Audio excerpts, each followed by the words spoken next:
সেনেগালে যান, দেখবেন বড় বড় মূর্তি জিবরাইলের, মিকাইল, ইসরাফিলের বড় মূর্তি বানিয়ে রাখছে। তাদের আকীদা হলো আল মালাইকাতু বানাতুল্লাহ, মেয়েরা যে ফেরেশতারা হলো আল্লাহর মেয়ে। আপনারা জানেন সৃষ্টিগতভাবে মেয়ের সাথে বাপের সম্পর্ক ভালো, কথা ঠিক না? ছেলেরা সবসময় মায়ের পক্ষে আর মেয়েরা সবসময় বাপের পক্ষে। তাদের আকীদা হলো যে ফেরেশতারা আল্লাহর মেয়ে, যদি মেয়েদের সাথে সম্পর্ক রাখি তা আল্লাহকে পাওয়া যাবে, নাউজুবিল্লাহ। এই জন্য তারা জিবরাইল, মিকাইল, ইসরাফিলের তারা কি করে? পূজা করে মূর্তি বানিয়ে। শুধু যদি এই কোরআন মানে তাকেও মুমিন বলা যাবে না। ভারতে যান, আজারবাইজানে যান, আমি উজবেকিস্তানে আজারবাইজানে দেখে এসেছি, সেখানে হাজার হাজার মানুষ আহলুল কোরআন, তারা বলে কোরআন ছাড়া আর হাদিস মানি না, বলেন নাউজুবিল্লাহ, জোরে বলেন নাউজুবিল্লাহ। এখন তারা শুধু কোরআনকে মানে, আর কিছু মানে না, এদেরকে বলে আহলুল কোরআন। এরা কি মুমিন? এরা মুমিন নয়। আর একদল আছে, আপনারা জানেন হিন্দুদের মধ্যে যোগী, যারা পরকালীন মুক্তির জন্য আপনার জঙ্গলে, বাড়ির ঝোপের ভিতরে তারা কবর বানায়। কবর বানিয়ে সেখানে 3 চিল্লা, 4 চিল্লা, 7 চিল্লা দেয়। সেখানে ধ্যান করে তপস্যা করে আধ্যাত্মিক শক্তি অর্জনের জন্য, পরকালের মুক্তির জন্য। বলেন সারা জীবন যদি জীবন চিল্লা দেয়, তাকে কি মুমিন বলা হবে? সে কি মুমিন? মুমিন নয়। তাহলে আল্লাহকে মানলে মুমিন হয় না, ফেরেশতাকে মানলে মুমিন হয় না, কোরআনকে মানলে মুমিন হয় না, আখিরাতকে মানলে মুমিন হয় না। ঈমান কাকে বলে? ঈমান একটি লাইন, সমস্ত উলামায়ে কেরাম জানেন, তাসদীকুন নবী সাল্লাল্লাহু আলাইহি ওয়াসাল্লাম বিমা জাআ বিহি মুহাম্মদ রাসূলুল্লাহ সাল্লাল্লাহু আলাইহি ওয়াসাল্লামকে তার জাত এবং সিফাত এবং তিনি যা নিয়ে এসেছেন তারপরে বিশ্বাস স্থাপন করার নাম হলো ঈমান। এই জন্য ফতোয়া আলমগীরিতে, ফতোয়া বাহারুর রায়কে প্রায় 14টি ফতোয়ার কিতাবে সম্মিলিত রায় হলো, কেউ যদি সারা জীবন লা ইলাহা ইল্লাল্লাহ বলে মুমিন হবে না, শুধু মুহাম্মদ রাসূলুল্লাহ বললে সে কামিল ঈমানদার। সুবহানাল্লাহ। এখন আমার যে সাবজেক্ট বিষয় হলো খতমে নবুয়ত, শেষ নবী রাসূল পাক সাল্লাল্লাহু আলাইহি ওয়াসাল্লাম। রাসূল পাকের শুরু এবং শেষ। আজকে একদল বের হয়েছে, ঢাকার বুকে সেমিনারের মধ্যে বক্তৃতা দিচ্ছে, রেডিও টেলিভিশন চ্যানেলে আলোচনা করছে যে যেই মুহূর্তে রাসূল পাকের উপরে হেরা গুহাতে ওহী নাজিল হয়েছে, এখান থেকে রাসূল আমাদের আদর্শ, এর আগে আমাদের রাসূল আদর্শ নয়। নাউজুবিল্লাহ, জোরে বলেন নাউজুবিল্লাহ। হেরা গুহাতে হুজুরে পাক সাল্লাল্লাহু আলাইহি ওয়াসাল্লামের উপরে ওহী নাজিল হয়েছে, এখান থেকে যদি রাসূল আদর্শ হয় তা খণ্ডিত রাসূল হবে। রাসূল পাক সাল্লাল্লাহু আলাইহি ওয়াসাল্লাম জীবনের 3টি অংশ মনে রাখতে হবে উলামায়ে কেরামকে। ঘরে ঘরে শাহজালাল উত্তরসূরিদেরকে বুঝাই দিতে হবে আল্লাহ রাসূলের জীবনের 3টি অংশ। একটা হলো মিলাদুন নবী, আরেকটা হলো সিরাতুন নবী, আরেকটা হলো হায়াতুন নবী। বলেন সুবহানাল্লাহ। আবার বলেন কি বলছে? 1 নম্বরে কি? মিলাদুন নবী, 2 নম্বরে সিরাতুন নবী, 3 নম্বর হায়াতুন নবী। এই 3টি অংশ মিলে হলে মুহাম্মাদুর রাসূলুল্লাহ সাল্লাল্লাহু আলাইহি ওয়াসাল্লাম। রাসূল পাকের মিলাদুন নবী শুরু হয়েছে হুজুরে পাক সাল্লাল্লাহু আলাইহি ওয়াসাল্লামের নূর মুবারক যখন আল্লাহ তাআলা সৃষ্টি করলেন, তখন থেকে মিলাদ শুরু। সেখান থেকে শুরু হয়ে আল্লামা জালালউদ্দিন সুয়ুতী রাহমাতুল্লাহ আলাইহি দুরারুল ইহসান ফি যিকরিল বাস ওয়াল জানান কিতাবে লিখতেছেন যে হুজুরে পাক সাল্লাল্লাহু আলাইহি ওয়াসাল্লামের নূর মুবারক সৃষ্টির পরে আল্লাহর হাবিব মুহাম্মদ রাসূলুল্লাহ সাল্লাল্লাহু আলাইহি ওয়াসাল্লামকে লক্ষ্য করে আল্লাহ প্রথম বলেছিলেন মুহাম্মাদুর রাসূলুল্লাহ। আল্লাহর হাবিব তার জবাব বলেছেন লা ইলাহা ইল্লাল্লাহ। এখানে কালেমার 2টি অংশ, একটা হলো কালেমাতুল্লাহ, আরেকটা হলো কালেমাতুর রাসূল। মনে রাখতে হবে আল্লাহর কালেমা হলো মুহাম্মাদুর রাসূলুল্লাহ, আর রাসূলের কালেমা হলো লা ইলাহা ইল্লাল্লাহ।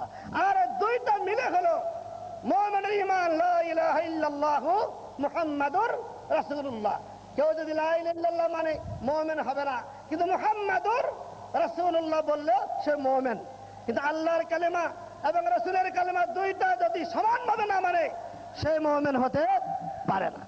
আমি যে কথাটি বলতে চাই, রাসূল পাক সাল্লাল্লাহু আলাইহি ওয়াসাল্লামের জাত সম্পর্কে আজকে সারা দেশে নয় সারা দুনিয়ায় একটি প্রচারণা, টেলিভিশনে যখন আমরা বক্তব্য শুনি, এই দেশের আলেম নাম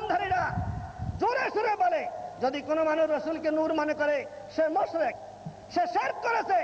আর শিরক যে করেছে সে কি জাহান্নামী। ফান আস্তাগফিরুল্লাহ। শিরক কাকে বলে? শিরকের যে সংজ্ঞা ওনারা দিচ্ছেন, এই সংজ্ঞা ওনারা কোথায় পেলেন? শাহরুল্লাহ মুহাদ্দিস দেহলভী রহমতুল্লাহ আলাইহি হুজ্জাতুল্লাহিল বালিগের মধ্যে শিরকের 4টি প্রকার করেছেন। শিরক ফিল যাত, শিরক ফিস সিফাত, শিরক ফিল ইবাদত, শিরক ফিল হুকুক। উলামায়ে কেরাম জানে আল্লাহর জাতের সাথে যদি কেউ মনে করে যে অন্য কোন জাত আল্লাহর মতো, নাউজুবিল্লাহ, এটা হবে শিরক। শিরক ফিস সিফাত, আল্লাহর সিফাতের সাথে যদি সমান সমান কাউকে মনে করে তাহলে শিরক ফিস সিফাত, আল্লাহর গুণের সাথে। শিরক ফিল ইবাদত, আল্লাহ ছাড়া কেউ ইবাদত পাবে এটা কেউ মনে করলে ইবাদতের শিরক। শিরক ফিল হুকুক, সকল ক্ষমতার মালিক একমাত্র আল্লাহ, এই কথা যদি আল্লাহ ছাড়া কাউকে মানে তা হবে শিরক ফিল হুকুক।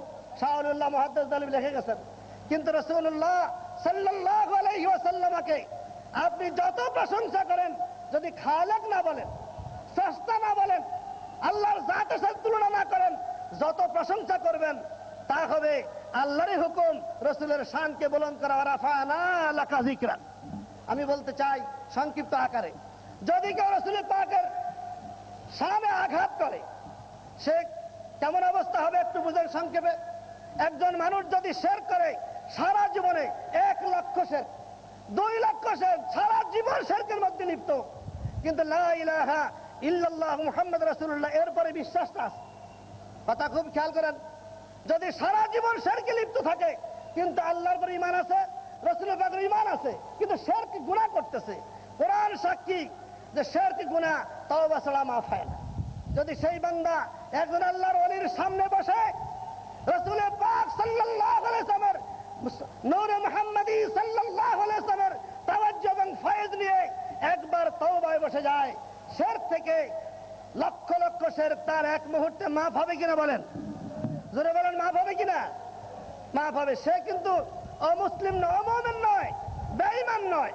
কিন্তু একজন মানুষ যদি সারা জীবন সেজদা করতে করতে কপালে দাগ পড়ে যায়, সিল্লা দিতে দিতে সারা জীবন কাটিয়ে দেয়, সারা জীবন যদি সে শাইখুল হাদিস, শাইখুল তাফসীর, আন্তর্জাতিক খ্যাতি সম্পন্ন মুফাসসির, সারা জীবন সে আপনার প্রচার হয়ে তার লক্ষ লক্ষ মানুষ তার সামনে জমা হয়, মানুষ কথায় উঠে আর বসে, একটা মাত্র বেয়াদবি যদি রাসূলুল্লাহ সাল্লাল্লাহু আলাইহি ওয়াসাল্লামের শানে করে তাহলে সে কি হবে বলেন তো? সে হবে কাফের। সে হবে কি? জোরে বলেন কি? শাহ আব্দুল আজিজ মুহাদ্দিস দেহলভী রহমতুল্লাহ আলাইহি ফতোয়ার কিতাবে লিখতেছেন, শিরক গুনাহ করার পরে সে যদি আল্লাহর কাছে ক্ষমা চায়, এক তওবায় সমস্ত গুনাহ মাফ হতে পারে। কিন্তু যদি সে রাসূলের শানে বেয়াদবি করে, সে সারা জীবন সিজদা করলো, তার গুনাহ মাফ হবে না যতক্ষণ পর্যন্ত নতুন করে সে ঈমান না আনবে লা ইলাহা ইল্লাল্লাহ মুহাম্মাদুর রাসূলুল্লাহ সাল্লাল্লাহু আলাইহি ওয়াসাল্লাম। এটা হলো ফতোয়া। আজকে ইসলামের নামে, ইসলামের আপনার ব্যানারে আপনার যা কাজ চলছে, আমি সংক্ষেপে আমার সময় শেষ যে বলতে চাই, বাংলার জমিনে 40 লক্ষাধিক আলেম, বাংলার জমিনে 1,65,000 পীর সাহেবের খানকা, বাংলার এই জমিনে 90,000 মুফাসসিরে কোরআন ওয়াইজ, বাংলার এই জমিনে 84,000 মাদ্রাসা, বাংলার এই জমিনে 5 লক্ষ ইমাম মুয়াজ্জিন, বাংলার এই জমিনে আল্লাহর ওলিদের মাজারের সংখ্যাও প্রায় 7 লক্ষ। এই বাংলার জমিন আজকে দুর্নীতিতে আর সন্ত্রাসে আজকে সারা বাংলার মানুষ অতিষ্ঠ কেন? কারণটা কি? এত আলেম থাকার পর কারণ হলো এই ইহুদিবাদ ষড়যন্ত্র করে 1928 সালে সুইজারল্যান্ডে একটি সম্মেলন করেছিল। সেখানে তারা বলেছে যে এই বাংলার মানুষ, এই পাকিস্তানের মানুষ, ভারতের মানুষ, এদের মনে রাসূলুল্লাহর মহব্বত বেশি। যেই সমস্ত ফাংশনে রাসূলের মহব্বত সৃষ্টি হবে, যেই ফাংশনে ইয়া রাসূলুল্লাহ বলে মুমিনরা ডাক দিয়ে চোখের পানি ফেলবে, কিছু সংখ্যক উলামায়ে কেরামকে পয়সা দিয়ে হলো এগুলি শিরক এবং বেদাত ফতোয়া দিতে হবে। প্ল্যান ওয়েতে শিরক এবং বেদাত ফতোয়া দিতে হবে। আজকে যখন টেলিভিশন চ্যানেল আমরা দেখি, আমাদের দেশে উলামায়ে কেরাম বলেন মিলাদুন নবীর কোনো অস্তিত্ব নাই, মিলাদ যারা পড়ে তারা বেদাতি এবং তারা জাহান্নামী। আমি বলতে চাই ওই সমস্ত শাইখুল হাদিসদেরকে যারা হাদিসের সনদ দিচ্ছেন, আপনারা জানেন সিলসিলায়ে সনদ যদি একজন রাবী মুনকাতে হয় তাহলে সনদ তার টিকে না, পাক ভারত উপমহাদেশের কওমি বলেন, আলিয়া বলেন, যত সিলসিলা বলেন, শাহ আব্দুল গনি রহমতুল্লাহ আলাই, শাহ আব্দুল আজিজ রহমতুল্লাহ আলাই, শাহ ওলিউল্লাহ মুহাদ্দিস দেহলভী রহমতুল্লাহ আলাই, এই তিনজনের সনদ বাদ দিয়ে কোনো হাদিস নাই, আছে নাকি? কেউ বলতে আছে কোন হাদিস? শাহ আব্দুল গনি সাহেব রহমতুল্লাহ আলাই, শাহ আব্দুল আজিজ রহমতুল্লাহ আলাই, শাহ ওলিউল্লাহ মুহাদ্দিস দেহলভী রহমতুল্লাহ আলাই, তিনজনে মিলাদ করেছেন, কিয়াম করেছেন। এখন যদি আপনি বলেন মিলাদ যারা করে এবং কিয়াম যারা করে তারা শিরক করেছে, তারা বেদাতি, জাহান্নামে, তাহলে আপনার সনদের তিনজন মশহুর আলেম তারা জাহান্নামে যাবে। আপনি কিসের কার মাধ্যমে শাইখুল হাদিস হলেন? কার সনদে আপনি শাইখুল হাদিস হলেন বলেন? একজন শাইখুল হাদিস দাবি করার কোনো অধিকার নাই তার মশহুর আলেমদেরকে জাহান্নামে পৌঁছে। আমার রিসার্চ দীর্ঘ 20 বছরের,